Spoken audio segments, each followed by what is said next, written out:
Welcome to Booze and BL. I'm Audrey, your hostess with the mostest, and I am so very happy that you made it to my tiny little corner of YouTube today because I've been indulging in a bit of day drinking, which of course is the perfect opportunity to have a little bit of slightly sober recaps. And as I promised, this week I'm going to be talking about my favorite episode of my favorite BL series. That's right, we're talking about Cherry Magic. And my favorite episode is episode 6. Why? I think it's one of the funniest episodes in the series. I really like seeing our boys be a little jealous. They're in their feelings a little bit in this episode, and it leads to some cute, adorable humor. Now, before we get talking about episode 6 of Cherry Magic, we should revisit what I'm drinking, what I'm drinking. And it should come as no surprise. It's literally the same thing that I was drinking last week. That's right, I'm once again drinking Kurosawa Nigori sake. Nigori is an unfiltered, sweeter style of sake, which makes it perfect for all the sweet moments in Cherry Magic. Kurosawa Nigori shows bold aromas of honey and nuts. It's full and creamy with notes of apple pie and pears and a touch of citrus integrated perfectly. Okay, so episode 6 begins with a little bit of an awkward moment between our friends Kurosawa and Adachi. And that's how the episode begins. And they kind of do like a, this is what happened. I bet you're wondering how we got here. Well, let's look and see. Earlier that day. So earlier that day, we find Adachi sitting in a crowded cab with Kurosawa on one side and this mystery woman on the other side. And he does not look happy about this scenario. He doesn't look like he feels good, but he also looks like he is a little bit salty, shall we say? Shall we say perturbed? Jealous, even? Meanwhile, Kurosawa and old girl are literally talking over poor Adachi's head, leaning over, talking to each other, and not acknowledging this poor man. And during their conversation, they're bickering back and forth. Kurosawa lets it slide that old girl is his older sister. And Adachi goes, "Oh, it's your older sister. Okay." So Adachi goes, I'm going to remove myself from the scenario and let y'all have the cab. And Kurosawa goes, "No, you can't do that. You're sick, homie. You gotta, I'm gonna take you home." And older sister goes, "Oh, Adachi, are you sick?" And he goes, "Yes, but it's no big deal." And she goes, "Do you live alone?" And he goes, "Yeah, I do." She goes, "Well, how about this? Yuichi," which is Kurosawa's first name, "why don't you stay with Adachi and then I'll stay at your crib?" And we get a rare double eh, from both Kurosawa and Adachi. So, of course, there's no argument with the big sis. I got a big sis. There's no argument with the big sis. So they go to Adachi's apartment. And they find themselves in that scenario with the on top of Adachi. And their legs touch because, he's on top of him. And Adachi can hear Kurosawa's mind. And Kurosawa is like, "Man, up. This is not the time to get excited. Adachi is sick. We are here to take care of him, and that's it." So, Kurosawa goes, "I think you might have a fever. Let me go run and get you a thermometer." And he goes and writes himself up and he goes toddling off to find the thermometer. And once again, our friend Adachi employs what I like to call the punk move and goes, "F this, I'm out. Good night, world. Good night, cruel world. Cheers." So in the morning, Adachi wakes up to Kurosawa quite literally hovering over this man, giving him the "loving you is easy because you're beautiful" face. And he is looking at Adachi like he's the greatest thing since sliced bread. He took advantage of watching this man sleep all night, and I'm not even a little bit mad at it. So, you know, Adachi's like, huh? And he's like, "Oh, you're awake. I'm gonna go borrow your kitchen if that's okay." And he gets up and walks over to the kitchen and start preparing breakfast. And Adachi's like, "Wow, thanks, man." He goes, "Now that I think about it, last night Kurosawa was like on it. He never left my side." And we get a flashback of everything that happened that night, and you see, Adachi was going through it. He was having a bad fever and chills, and Kurosawa kept, making sure that his compress is good, and making sure that he's comfortable. And he literally was sitting up on the bed, falling asleep, but he was like making himself stay awake because he wanted to be there for Adachi. And I think my favorite part of this moment is when Adachi's getting undressed to put on his night clothes, and Kurosawa is with him in the bed helping him, but he has his back to Adachi. So and he's like, getting the clothes from behind so that he won't, so that Adachi can have some privacy, but also get help at the same time, which shows you what type of person that Kurosawa is. He's a really sweet human being. God, where's mine? I see what you've done for others, please. Anyway, I digress. So Kurosawa makes porridge, and he goes and they're eating, and of course the porridge is bussin', and Adachi gives his patented umma, and they're talking, and Kurosawa's like, "Hey, thanks for letting me stay the night. I'm going to go home in the morning. I'm going to go home tonight, so I won't, I'll let you get better and not have to worry about me." And Adachi goes, "You know what? You can stay, as long as you need to. It looks like your sister's in a bind, and it's not. I feel grateful that you stayed with me while I was sick, and you took such good care of me. The least I can do in return is to let you stay, with us, stay with me." And Kurosawa is like really trying to like play it cool. He's like, "Oh well, I guess it would be convenient. Oh gosh, I'm so humbled and grateful. I don't know what to say. But I guess, if it's not too much of a problem, I can gladly, stay here." And he goes to hand Adachi something, and of course their fingers touch. And as cool as he was sounding on the outside, inside, he's like, "Today marks the beginning of our living together. Our sweet honeymoon moment begins." And of course, cue the opera. And they're like drinking coffee and like giggling. And I think, oh, they're cooking. And Kurosawa hands Adachi a thing to taste. He's tasting it, like, so good. And they're like hanging laundry. And I love how innocent Kurosawa's fantasies are. And Adachi, as innocent as that was, Adachi's panic is like an orange level. Like, it's not quite red, not yellow or green, but it's orange. It's like an amber color.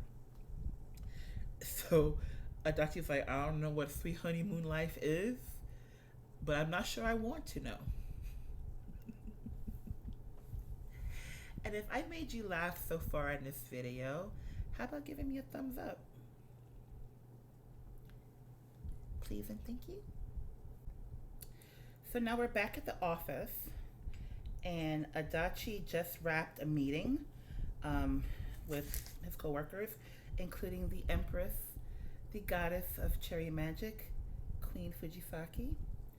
And Adachi's writing the papers, getting the papers, left people left behind on the table, and he's lost in thought, trying to figure out what the hell a sweet honeymoon life is and how he can avoid it personally. And his hair is a wreck, as always, that bedhead. And Fujisaki goes, Adachi, homie, what is up with your hair, honey? Baby, come over here. Let me fix you. Let me get you right. So she goes and adjusts his hair. Of course, at that moment, Kurosawa walks by. And let me tell you something. If looks could kill, it would not be looking good for our girl Fujisaki, man. She would have evaporated on the spot, okay? Decimated.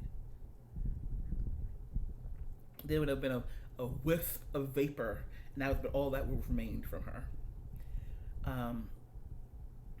And so, Kurosawa is later that day. Kurosawa is like lingering by Adachi's desk because he's, it's the end of the day. He figures he might as well leave and go home together since they're both going to the same place. And he goes to text Adachi like, hey, are you almost done? I figure we can go home together, And Adachi is carrying like these papers, and he's going back to his desk, and he's out of eyesight from Kurosawa. And he sees that, he goes, oh, nope. He goes and nopes the hell out. He goes, nope, that's not gonna happen. He goes to turn around and then go the opposite way. And who comes but Rokuko? Now, I'll put a pin in this episode to say that I know that man's name is not Rokuko. I know it's not. But I'm a Super Junior fan.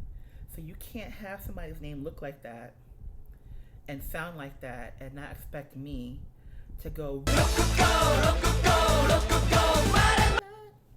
So I'm going to call him Rokuko. My apologies. I know that's not his real name. I acknowledge it, but I can't help it. I gotta be me.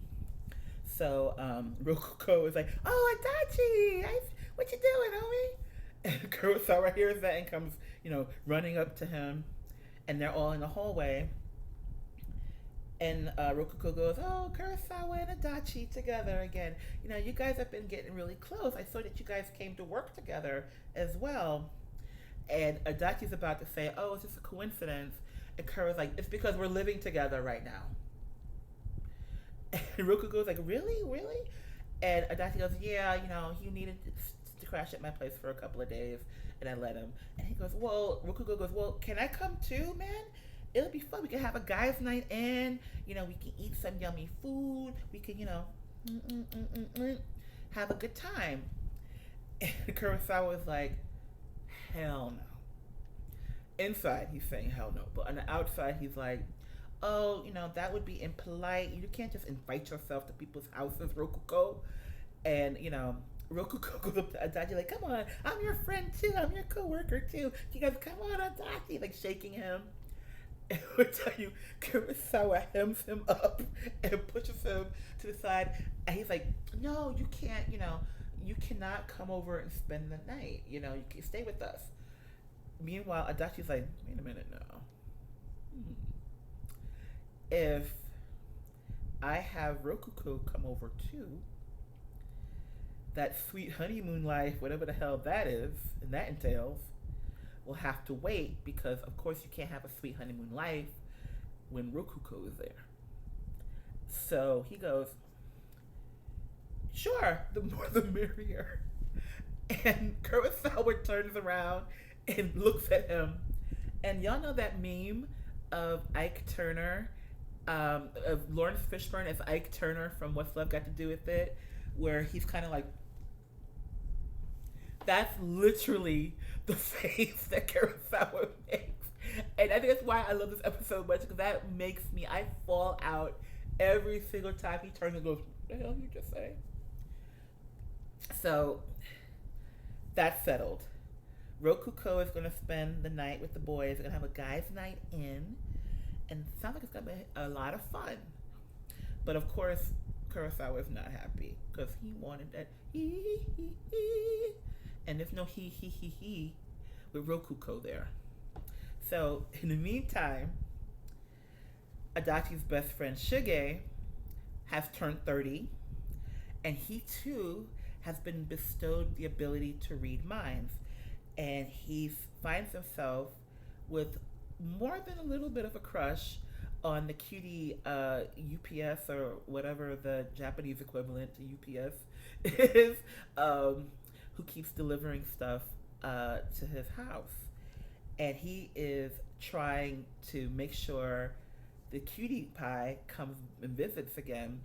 So he's ordering everything and anything. He's like, oh, look, there's a half a bag of cat food left. I should order more. Oh, wait, this pen, I think I opened it yesterday. It's going to run out soon. I should get some more. So he's buying all the things. His house looks like a warehouse, okay? All these, nothing but boxes, nothing but boxes. And every time that doorbell rings, he runs to the door and excited, expecting to see the cute blonde delivery boy. And no, it's not him. It's not him. And it's not him. And then it's not him again. So Shuge goes, maybe I should go look and see if he's at the office.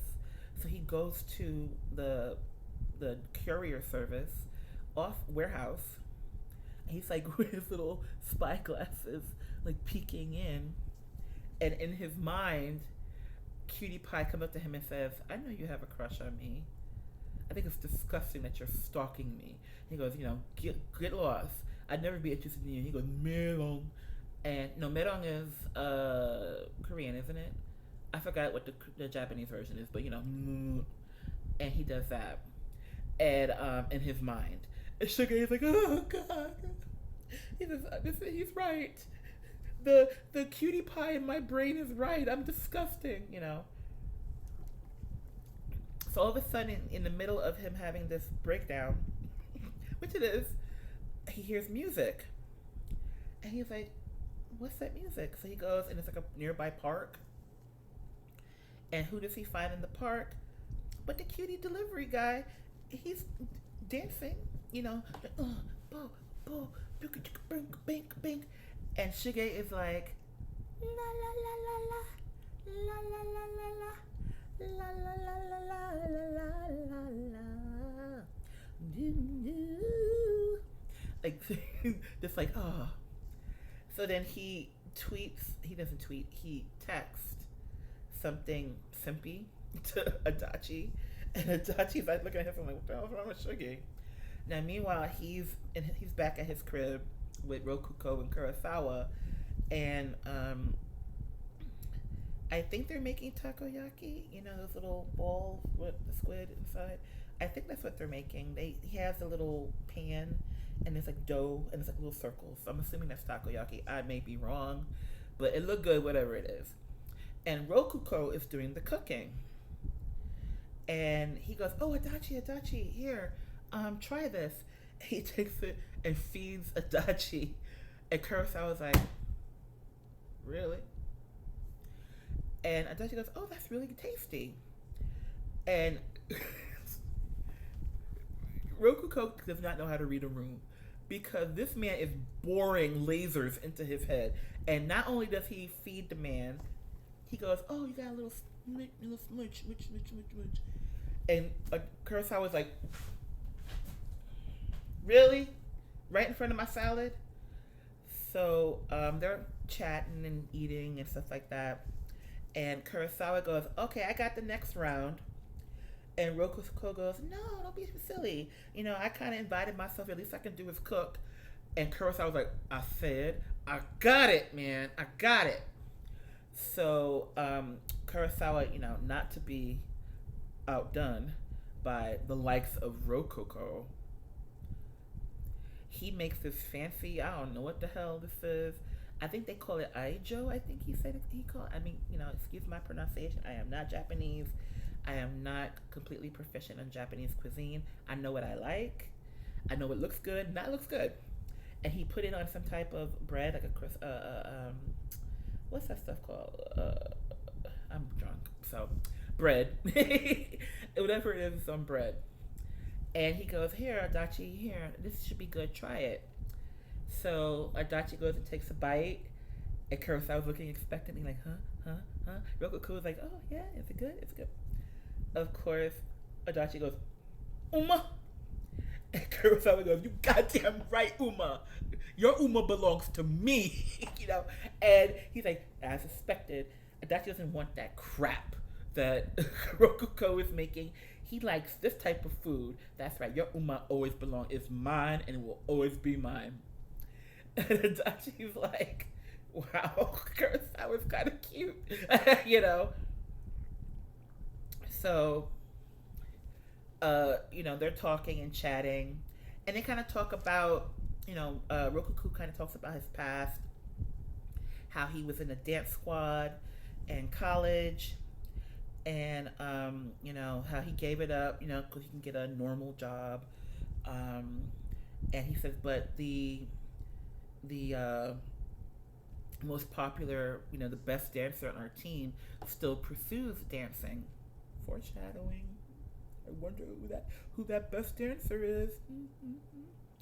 But so they Adachi touches Rokuko, I think his leg or something like that. I don't remember exactly how they touch, but he hears. Oh, that's right. No. He leans over to show the picture, the picture of the video of him dancing to Adachi and Kurosawa, and as they touch, Rokuko goes, "Oh, I shouldn't have talked about that. How lame," And Adachi goes, "Well, you know what? At least you have a dream now. You have a new dream. You had a dream before when you were in college. You wanted to dance, and you figured out that dream wasn't for you. So you decided to find a new dream. You're trying to be the best salesman. You're trying to be Kurosawa 2.0, aren't you? So that's there's some people like me. I don't even have a dream. I don't have an aspiration. I just live my life without having any aspirations or goals." And Kurosawa kind of looks at him, but at the same time, Rokuko is comforted by that. So time passes and it's nighttime now, and Rokuko and Kurosawa are sleeping on pallets on the floor. And Rokuko is loudly snoring. He's like, and Adachi gets up and glares at him, and then kind of lays back down. And of course, Kurosawa, who is literally right next to this loud ass man, gets up because he can't sleep, and he turns and looks at Adachi, and he goes to cover him, kind of tuck him in a little bit, and of course they touch, and Kurosawa is like scolding him in his mind, but like lovingly scolding him. He's like, you think so little of yourself. Stop saying things like people like me, someone like me, you're, he's like, he's pissed at him. He's like, why can't you see yourself the way I see you? And that's always the case with people that we love when they don't, they don't have a sense of self-esteem, or if they're feeling, a little bit less than confident about something. We see them, we know they're dope. And we wish we could take our eyeballs out and put them in their head so they can see things from our perspective. But sometimes it doesn't work like that. They have to see it within themselves. And Adachi is like, what's that? What was that about? And Kurosawa kind of gets up and he goes in the room. He goes to the next room. He's like shaking. He's like, what am I doing? I almost blurted out or said something to reveal my feelings. Next morning, Adachi is awoken by Rokuko's very loud alarm. That was like the most obnoxious loud alarm. He would have got his ass whipped if he was in my house, but he gets up and turns it off. And the gag is, he don't even wake up. Rokuko is still sound asleep. So Adachi's awake and looking around like, where's Kurosawa? Kurosawa's gone. So later that day in the office, Adachi's kind of like, dude, why did Kurosawa leave without even saying goodbye? That's odd. That's, that seems weird. And he's kind of really worried about it. But the funny thing, he's not self-aware. He's like, why does it bother you so much? Because you're starting to care about him too. And he's sitting there like, like thinking about it. But then a text comes through from Kurosawa. He's like, hey, let's go home together again today. And Adachi goes, okay. So they're walking, and the vibe is a little weird. It's a little bit weird. It's a little off. And they're walking together, and you know, Adachi's like, you're the first person to ever like make porridge for me outside of my mother, my father, my family. It kind of felt nice. And Kurosawa looks at him like, what the hell are you talking about? And then Adachi's kind of embarrassed. He goes, yeah, I guess at my age, I should have had like a lover or a friend do it for me before. But nope. No one's ever done that for me before, just you. And Kurosawa, this scene kind of like makes me choke up a little bit. I hope I don't start crying because I'm drunk. But Kurosawa's like, you're lucky. God bless whoever you end up with, because they're going to get to experience so many of your first, because you're so fresh and so inexperienced. I mean, he doesn't say it that way, but they're going to get the privilege of participating in so many of the first moments, these milestones in your life. He's like, the first kiss, the first time you hold hands, first date, the first time saying I love you.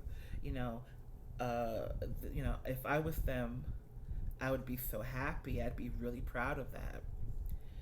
And Adachi's like, he could see that Kurosawa's a little, upset. He's not his usual shining, glimmery, bright Kurosawa. And Adachi's like, Kurosawa? And Kurosawa's, you know what?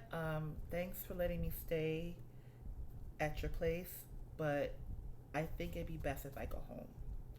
And Adachi's like, hey, so really? What's up? What's going on? And he's like, I can't do this anymore. I can't stay with you and stay by your side and pretend like everything is okay, because I have feelings for you. Dun dun dun!